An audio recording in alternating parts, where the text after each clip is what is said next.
Hi everyone. In this video of Accelerated Chess Dragon, we're going to be looking at a game played by Mikhail and Mikhail Botvinnik. This was played in the 1960 World Chess Championship match in Moscow, Russia, and this is the 7th game of the match.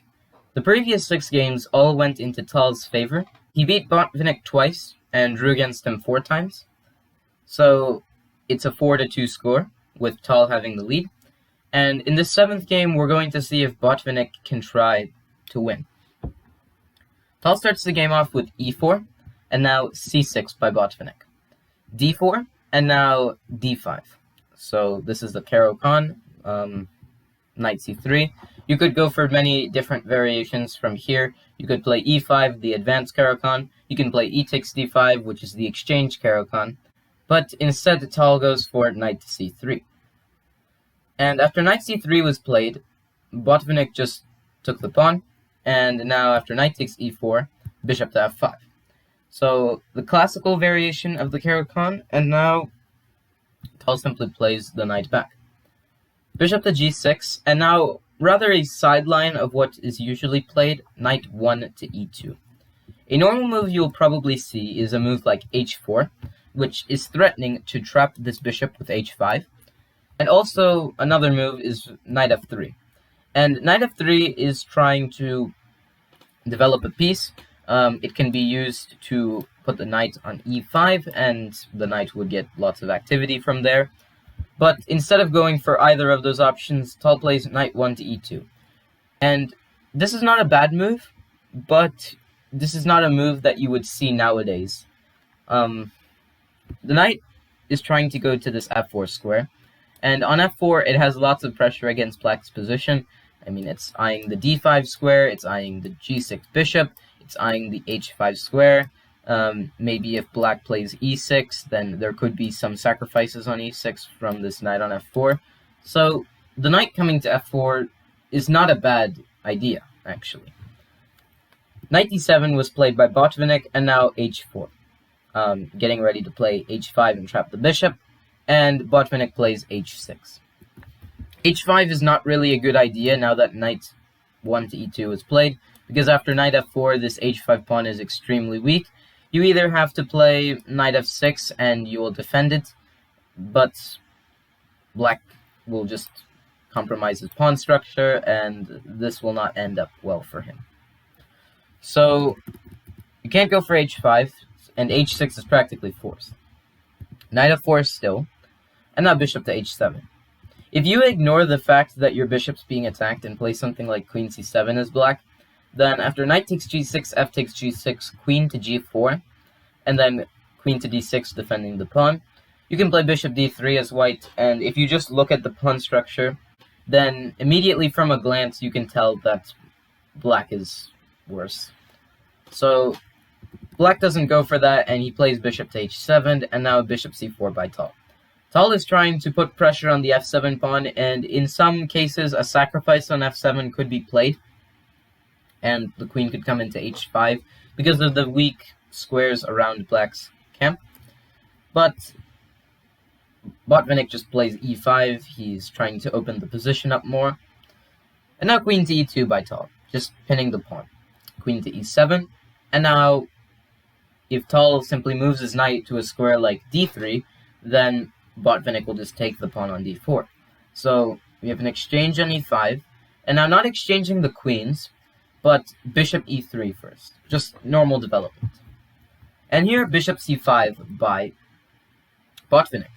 And Botvinnik is trying to perhaps get more trades and swap more pieces off the board.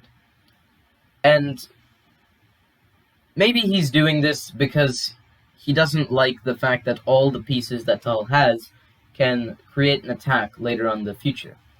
We know that Tal is a very strong attacking player, and giving him a bunch of pieces to attack you is not a very good idea, especially in a world championship match. So let's look at some other options that could have been played. You could play bishop e7 here as black and just develop, not trading off as many pieces, but after queenside castle by white, this isn't really good. You're getting ideas as white, like bishop takes f7 check, followed by rook takes d7 if the bishop is captured.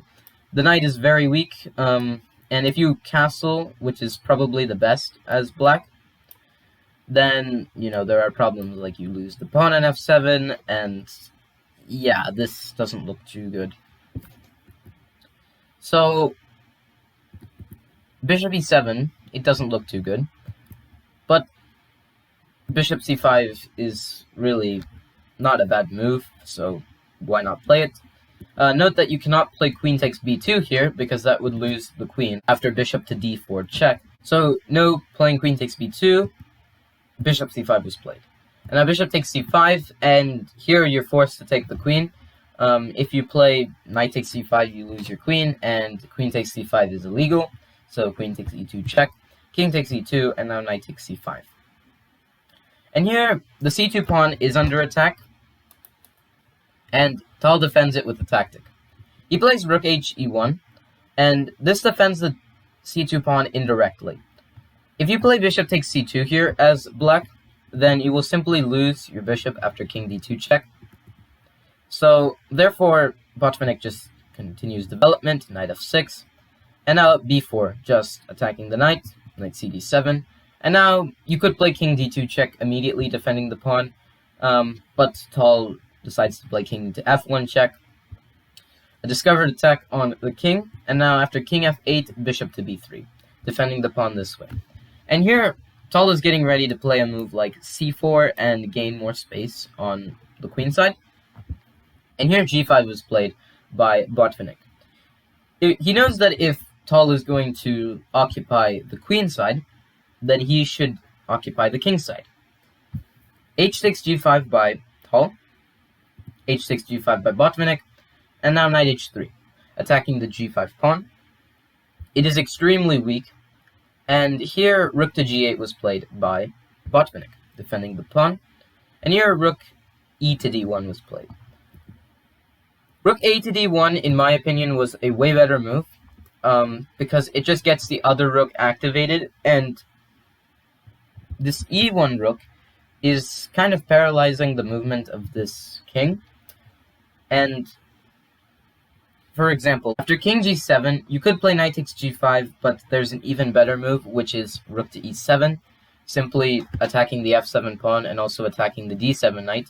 So, better is to defend this f7 pawn, because otherwise, bishop takes f7 will come, and nothing will look too good after that. But if you defend that with something like rook a f8, then the simple rook d takes d7, and after this, white is way better. There's a threat on the pawn, there's a threat on this pawn, and this is just an overwhelming advantage that white has. So, I think rook a d1 was a better move. You could play other moves as black here, for example, like knight to b6, but the control that these two rooks have over the open files is just way better than if rook e to d1 was played.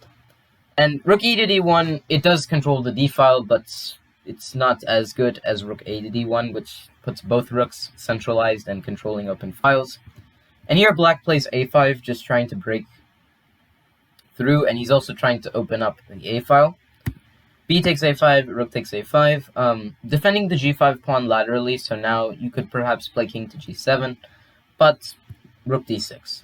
And Tal is just putting his rooks on the d-file. You can see that his next idea is going to be playing rook a to d1, and then he's going to threaten the knight. So king e7, just protecting the knight in advance.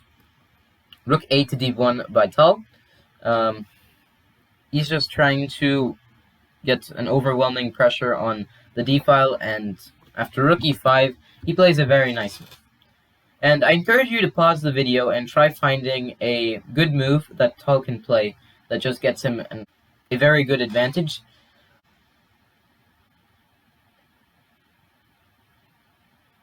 The correct move is knight to h5. And what knight h5 is doing is it's putting pressure on this f6 knight, and it kind of will trick Botvinnik into blundering into a fork. And Botvinnik does. He plays bishop to g6 here. If you played knight captures h5 as black, then the simple rook captures d7 check would just be crushing for white. Let's say that black plays king to f6, then rook takes f7 check, and after king g6, there's rook to d6 check, and tall is obviously better here. And if you play to the other square, which is f8, then after rook takes f7 check, you're simply losing the bishop. So this isn't going to go well for Botvinnik if he does this. So he instead plays bishop g6, but this unfortunately blunders into a fork. The bishop had to stay there because it was guarding this g8 rook. So with that in mind, how do you think Tal took advantage of this bishop g6 move? The move he played was rook captures d7 check. And what this does is that after knight captures d7, he will play rook takes d7. So if Botvinnik moves his king to e8, for example, then knight f6 check will be played. And if he goes to f8, then if you count the material, we can see that these two bishops cancel each other out, these two rooks cancel each other out, and all the pawns cancel each other out. So all of these cancel each other out. But it's essentially two knights versus one rook. And this is kind of what happened in the game. King captures d7, and now knight f6 check. So you're still going to win the rook. Tal does win the rook, and after rook c5, Tal is better. He plays knight h6, and he's attacking the f7 pawn. You can't capture the pawn on c2, because this would just lose you more pawns. After knight takes f7 check, let's say you go to e7, then this knight can escape. It can capture on g5, and even if this happens, this is a better position for white. So instead, f6 was played. And after f6, knight to g4, threatening the f6 pawn. But here, if Botvinnik were to defend it with king e7, then after knight e3, the knight has come to where it wants to go. And it's on a pretty good square. It's defending the c2 pawn. White is getting ready to play moves such as f4. You know, there's also other moves like a4 as an option. White is just better. So now bishop takes c2, and now knight takes f6, getting another pawn. Bishop takes b3, and here you might be thinking that Tal can win the rook back by playing the move knight to e4. And what knight e4 does is, if the king goes to d5, then obviously you're going to capture the rook, right? Well, yes, but when this happens, you don't have to capture the knight back. You have bishop c4 check. And after this move, let's say Tal moves his king, then after king captures c5, one would argue that Botvinnik is even better here. And after knight takes g5, bishop takes a2, these pawns, they're connected and they're going to start being pushed. And you might think, well, Tal has the exact same thing on the king side, right? Well, yes, but he is playing with a knight, and Botvinnik is playing with a bishop. Botvinnik can perhaps guard the pawns with his bishop, whereas it'll take a few moves for this knight to come and try guarding these two pawns. Whereas Botvinnik can easily bring his king and bishop around, and, well, these two pawns are going to cause white a lot of trouble. So you can't play knight e4 check. Instead, a takes b3. And after rook b5, Tal wins another pawn via a tactic. He plays knight takes g5. Now, of course, you cannot play rook takes g5 because there's knight e4 check. And after king e5, knight takes g5 would be played. So instead, rook takes b3, just winning the other pawn. f4, white needs to start pushing his pawns. Rook b1 check, king e2, rook b2 check, king f3, rook b3 check, king g4, rook b2. These checks seem to be doing something, but it's really just helping Tal improve his king position.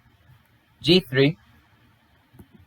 If Botvinnik can give up his rook for both of those pawns, and then perhaps force Tal to give up one of his knights for both of these pawns, then it could be a draw. But Tal is, of course, going to play very cautiously from here. He's not going to give up either of his pawns, and he's not going to give up either of his knights. He plays g3, b5, and now knight f4 check. Tal needs to have at least one of his knights guarding the pawn, and another one help escorting his own. King d5, and now f5. b4, f6. And now rook a2, and now f7. Rook a8, defending the pawn from queening, and now knight to h7. And this seems to be a losing move for Tal. And it seems to be losing because if you think about it in this variation, after king takes e4, if you simply queen the pawn, which this indeed is losing, after knight takes f8, b3, how do you stop the pawn from queening? You can't. Let's say you play knight e7, b2, and now knight c5 check, king d4. There's no way to stop the pawn from queening. And this is true if you play f8 queen. Instead, you have a very nice tactic, and if you were Tal in this position, how would you punish king takes e4? You can pause your video and try solving this. Okay, so the correct answer is knight to f6 check. King e5, knight e8. And what knight e8 is doing is interfering with the promotion of the pawn.